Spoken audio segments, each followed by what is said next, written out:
Right in the middle of class, Bella collapsed on the floor, holding her stomach. She whispered with a shaky voice, it hurts so bad." When her teacher rushed over, Bella said something that made everyone freeze. "Please don't call my dad. He'll punish me." At home, Bella's father, Julian Hernandez, shouted her name angrily. The sound of a plate smashing followed, and Bella stopped, holding a damp dishcloth. Her dad stood in the doorway of the kitchen, his big body blocking the dim light that came through the room. His face was full of anger and disappointment. "I told you to be careful," he said, his voice low and calm like the quiet before a storm. He looked at the broken plate on the floor. "Do you think your brother or sister would have done this?" "No, they would have been more careful." Bella, only 10 years old, bit her lip hard, feeling the blood in her mouth. She wanted to say something to defend herself, but the words got stuck in her throat. Her father didn't want excuses. He wanted everything to be perfect, but Bella could never do things perfectly. "I'll clean it up," she whispered, her voice barely a sound. She bent down to pick up the broken pieces of the plate, ignoring the sting when a sharp piece cut her hand. Julian Hernandez sighed and leaned against the doorway, as if the weight of her mistake had tired him out. "You can't keep doing this, Bella. You're all I have left, and you're supposed to make me and your mom proud." His voice trailed off, like he didn't need to say more. Bella knew what he meant. He was always disappointed in her, and nothing she did was ever enough. Bella's world felt small, stuck in their tiny apartment with old furniture and peeling walls that seemed to get closer every day. She walked around carefully, trying not to upset the balance that kept her dad from losing his temper. The living room was messy with newspapers and empty bottles, and it always smelled like sadness. Julian Hernandez sat in his old chair, staring at a photo of his late wife and their children. The picture reminded him of the trip that changed everything. It was supposed to be a fun family trip, but the bus had crashed and everything had changed. Bella had woken up in the hospital, her family gone, and her dad was all she had left. "They would have been so much better," he muttered, swirling his drink in a glass. Bella heard him, but she didn't say anything. She just cleaned the kitchen to keep herself busy. It was better than sitting quietly with him or trying to comfort him. He didn't want comfort. He wanted her to be someone she couldn't be. The sadness of their lost family hung over everything. The next morning, Bella woke up early, trying not to wake her dad. The air was cold, and everything felt still. She moved quietly through her morning routine, getting her dad's lunch ready, ironing his shirt, and setting the coffee pot. By the time Julian Hernandez got up, he already looked upset, like he was preparing for another disappointing day. Bella placed his breakfast in front of him and stood quietly waiting. "Did you pass your math test?" he asked after a long silence. "I didn't get the results yet," she said, her stomach twisting. "That's not what I asked," he snapped, his eyes narrowing. "Did you pass?" "I tried my best," she said, her voice trembling. "Trying isn't enough," he said sharply. "Your brother and sister didn't just try. They did their best and excelled. Why can't you do the same?" The words hurt, but Bella just nodded, swallowing her tears. "I'll do better," she whispered, even though she knew it didn't matter. No matter how hard she tried, it would never be enough for him. The walk to school was long and cold, the wind biting at her cheeks. She clutched her backpack tightly, trying to ignore the weight of her father's expectations. School was one of the few places where Bella felt a little happiness. She loved playing with her friends during recess. But when class started again, that happiness would fade away and the cold feeling would return. Back in the classroom, Bella stared at her math paper, the numbers blurring in front of her. She tried to focus, but all she could hear in her mind was her father's words. "You have to do better. Your brother never let me down." The words felt heavy in her hands, making it hard to think. Bella didn't hate math, but she was scared of it. Every mistake, every blank space, felt like it would make her father disappointed again. She stayed at her desk after everyone else had left, trying to finish her work. She thought about how her siblings would have done it right, and the ache in her chest grew. She blinked back tears. Crying wouldn't fix anything. At the end of the day, Bella went home, her heart heavy. She opened the door to their apartment, the familiar smell of sadness filling the air. Julian Hernandez was sitting in his chair, staring at the same photo. "Dinner's on the stove," Bella said quietly, walking past him to her room.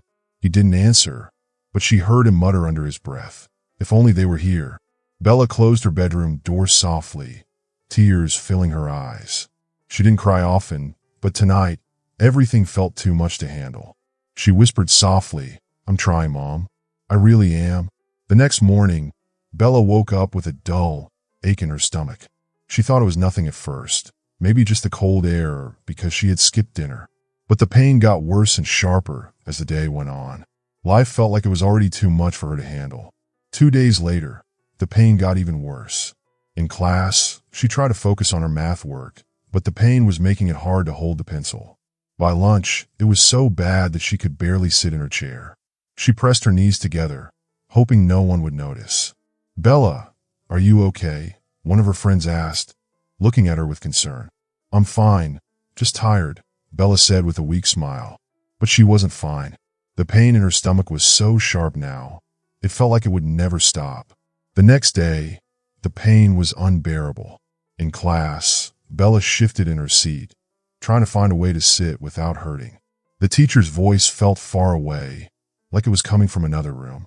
"Bella, can you come to the board and solve this problem?" the teacher asked. Bella's head spun, and her knees gave way. She collapsed to the floor with a thud. The class gasped, and the teacher rushed to her side. "Bella, are you okay?" the teacher asked, her voice calm but worried. Bella shook her head. "I'm okay," she whispered, though it didn't feel true. The teacher helped her up. "Come with me," she said. "We're going to the nurse." "No, please," Bella begged. "Don't call my dad. He doesn't need to know." But the teacher didn't listen. "You're in pain. We need to get you help," she said gently but firmly. The teacher led Bella to the nurse's office.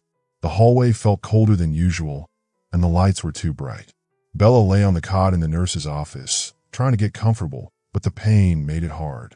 The nurse asked her a lot of questions, and Bella answered quietly, not wanting to tell them too much. "Does this happen often?" the nurse asked, kneeling down to look at Bella. Bella shook her head quickly. "No, it's nothing. I'm just tired," she said, her voice barely a whisper. The teacher and nurse exchanged a worried look. "Okay," the teacher said, "but we're going to make sure you're okay." Bella gently crouched next to her friend, saying, "I know you don't want to talk about it, but keeping it inside won't help. I can tell you're in pain." Bella's chest tightened, feeling heavy as she walked home that evening. Her stomach hurt again, and her feet felt so tired.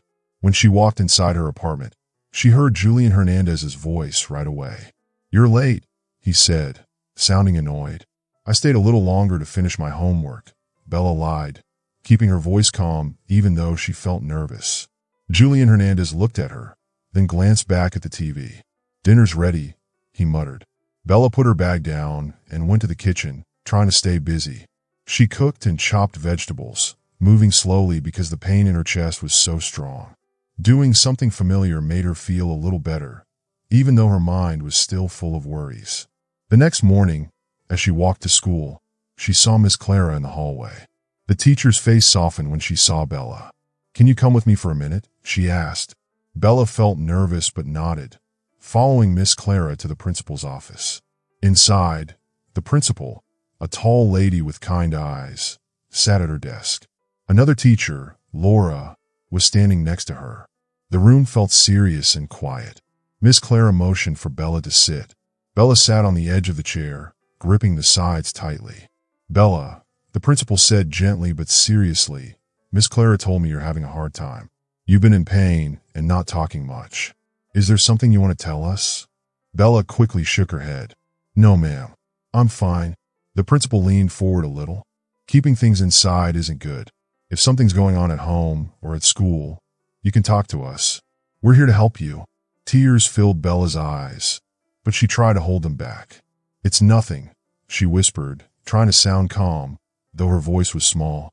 Laura, the other teacher, spoke softly. "We know you don't want to talk about your dad, and that's okay for now. But we just want to make sure you're safe."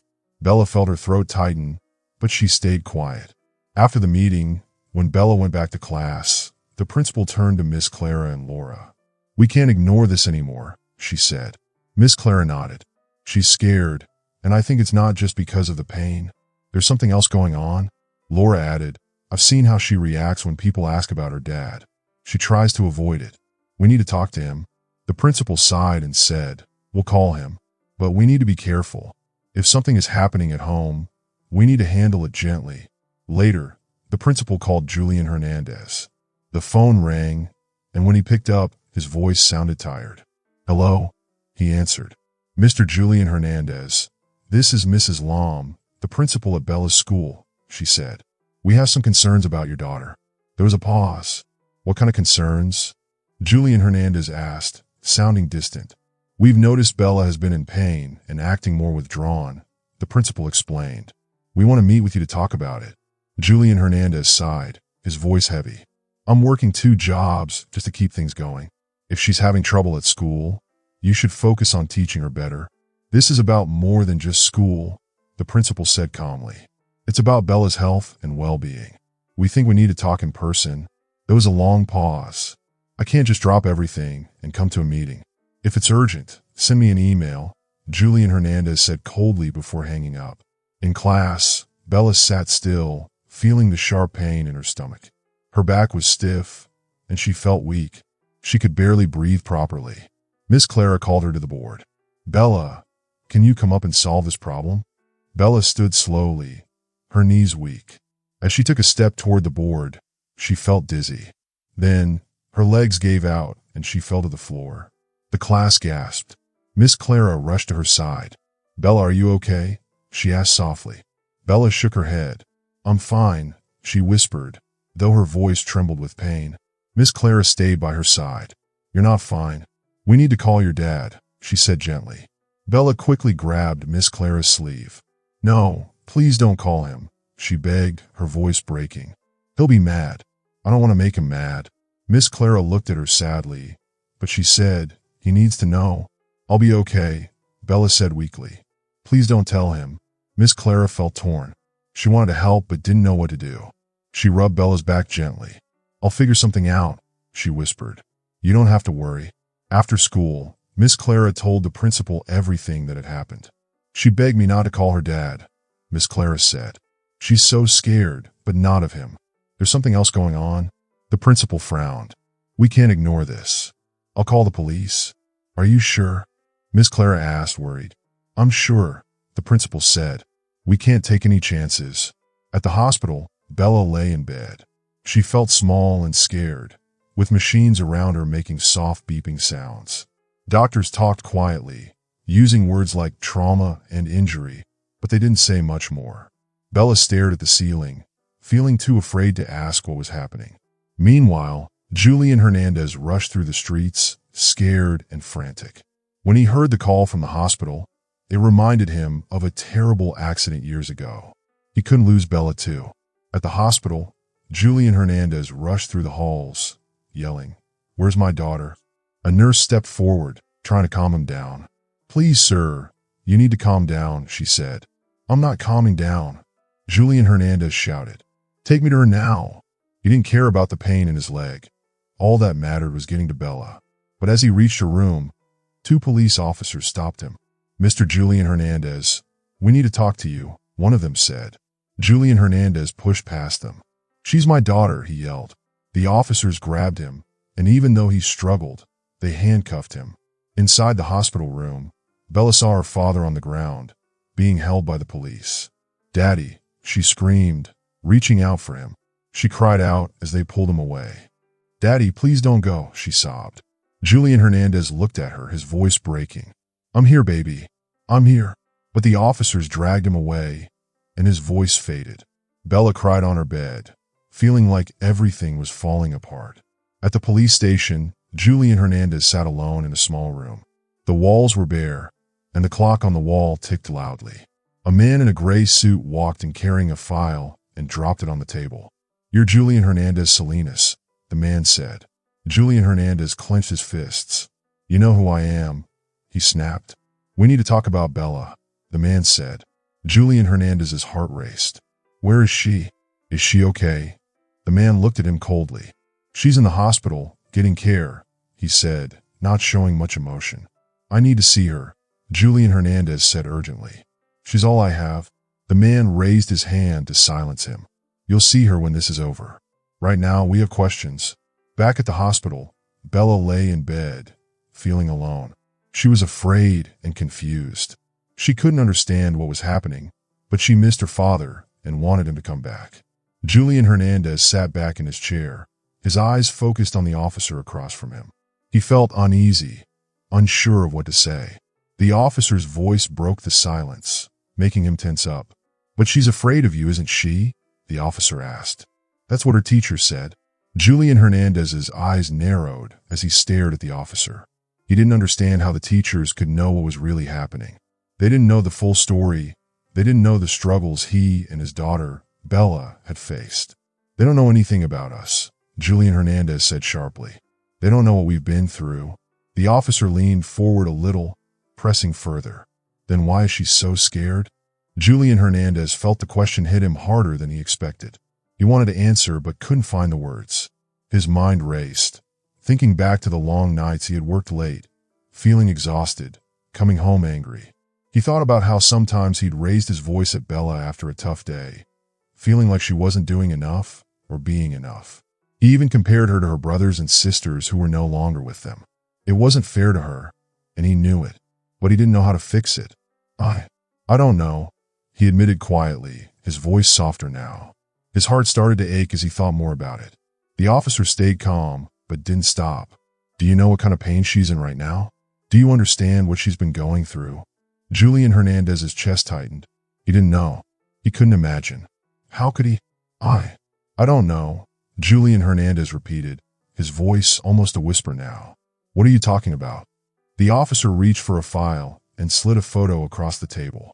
It was blurry, but Julian Hernandez could see enough. It was a picture taken in the hospital. The image showed bruises on Bella's body. The officer's eyes didn't leave Julian Hernandez's face as he let the silence linger, letting the photo sink in. Julian Hernandez stared at the photo in shock. His heart started to pound loudly in his ears. His hands trembled as he shook his head, unable to believe what he was seeing. "No," he whispered, his voice barely audible. That's not possible." The officer was firm but calm. "You're saying you didn't know?" Julian Hernandez looked at the photo again, but the images in his mind swirled in a blur. He couldn't understand. He couldn't understand how this had happened to his daughter. "I didn't know," Julian Hernandez said, his voice breaking. "I swear to God I didn't know.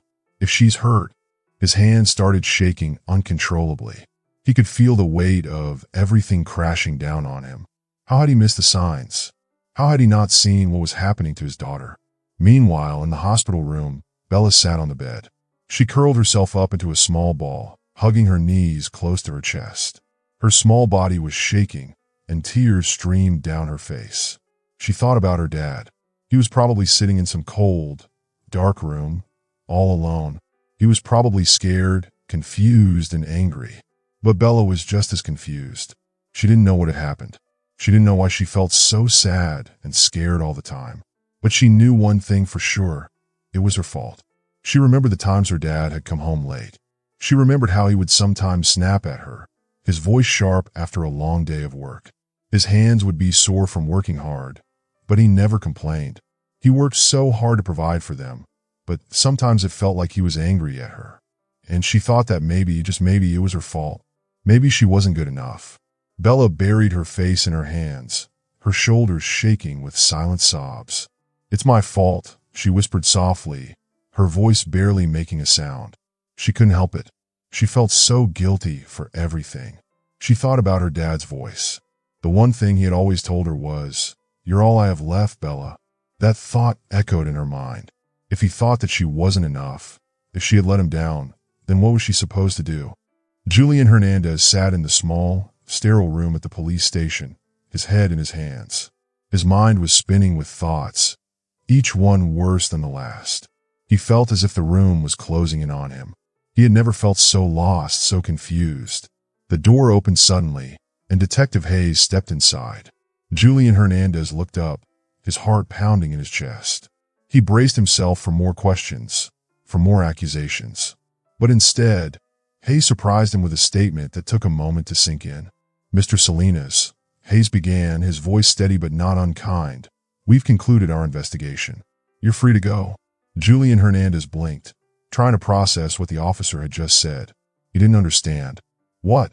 He asked, his voice hoarse and uncertain. What do you mean? We've verified your innocence, Hayes explained. The boy involved has confessed, and the evidence supports Bella's account. You didn't hurt her. Julian Hernandez felt as if the ground beneath him had shifted. The tension in his body, which had been there for days, finally began to loosen. He could hardly believe what he was hearing. Can I see her now? He asked, his voice trembling with relief and guilt. Hayes nodded. She's still at the hospital. I suggest you get there as soon as you can. Julian Hernandez didn't waste another second. He stood up quickly, his legs feeling weak beneath him as he rushed out of the station. He didn't care about anything else. He needed to see Bella. He needed to make sure she was okay. At the hospital, Julian Hernandez's thoughts were a blur. The streetlights flashed by as he sped down the road, his hands gripping the steering wheel so tightly that his knuckles turned white. Every bump in the road felt like a painful reminder of how much time he had lost. He hadn't been there for her when she needed him most. How could he have missed it? How could he have let this happen? When he reached the hospital, his body was on autopilot. He didn't even remember parking the car. He rushed through the sliding doors, ignoring the curious glances from the staff as he hurried toward the pediatric wing. The hallway stretched on forever, the fluorescent lights buzzing above him. His breath came in short bursts, his heart racing in his chest. Finally, he reached her room. He paused for a moment outside the door, looking through the small window. Bella was lying in the hospital bed, her small body almost lost in the large blankets. Her face was pale, her eyes tired and filled with sadness. Julian Hernandez's heart shattered at the sight of her. He opened the door slowly, stepping inside. Bella's eyes fluttered open, and when she saw him, her face lit up with tears. "Daddy," she cried, her voice shaking. Julian Hernandez rushed to her side, wrapping his arms around her.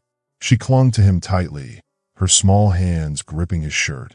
"I'm so sorry, Daddy," she sobbed. "I didn't mean for them to take you. I didn't want them to." Julian Hernandez interrupted her, his own tears spilling over. He pulled her close, holding her gently. "It's not your fault, Bella," he whispered, his voice breaking. "None of this is your fault." He pulled back slightly, just enough to look in her tear-streaked face. "I'm the one who should be sorry," he said softly. "I didn't see what was happening. I should have protected you. I should have known." Bella shook her head, her lips trembling as she looked up at him. "You're here now, Daddy," she said, her voice small but full of hope. "That's all that matters." Julian Hernandez held her tighter, not wanting to let her go. They stayed like that for a long time, father and daughter, holding on to each other as if nothing else in the world mattered. In the days that followed, things began to slowly change. Bella had doctor's appointments, and Julian Hernandez joined her in therapy sessions. They worked through the pain and the confusion, trying to heal. Bella started to open up, little by little, her words coming more easily as she learned to trust again. Julian Hernandez also attended therapy. He sat across from the therapist, his hands tightly clasped in his lap. He admitted the mistakes he had made and the signs he had missed. He realized how caught up he had been in his own pain that he hadn't seen Bella's. Back at home, they began to rebuild. They spent more time together, not just as father and daughter, but as friends. They cooked dinner together, walked to school together, and spent their evenings talking. Bella's friends welcomed her back warmly when she returned to school. It wasn't easy, but little by little, her confidence returned. One evening, as they sat at the kitchen table eating spaghetti, Bella looked up at her dad. "Daddy," she said softly, "do you think things will ever feel normal again?" Julian Hernandez reached across the table and took her small hand in his. "I don't know, sweetie," he said honestly, "but I know we'll figure it out together." And for the first time in a long time, Julian Hernandez believed it. This story may have been made up, but it shines a light on real problems that happen in the world. Many kids go through difficult things because their parents don't notice or talk to them. This story shows how important it is for parents to be there for their kids, to talk to them about boundaries, respect, and what is right and wrong. If we don't teach them these things, others might, and it could lead to serious problems. Everyone deserves to be heard and safe, and it's up to us as parents and adults to make sure that happens. If you enjoyed this story and would like to see more content like it, I encourage you to subscribe to my channel. By subscribing, you'll stay updated on all our latest inspiring, and heartwarming stories and have the opportunity to engage with our growing community. Additionally, I would love to hear your thoughts and feedback in the comment section below. Thank you for your support, and I look forward to sharing more captivating narratives with you.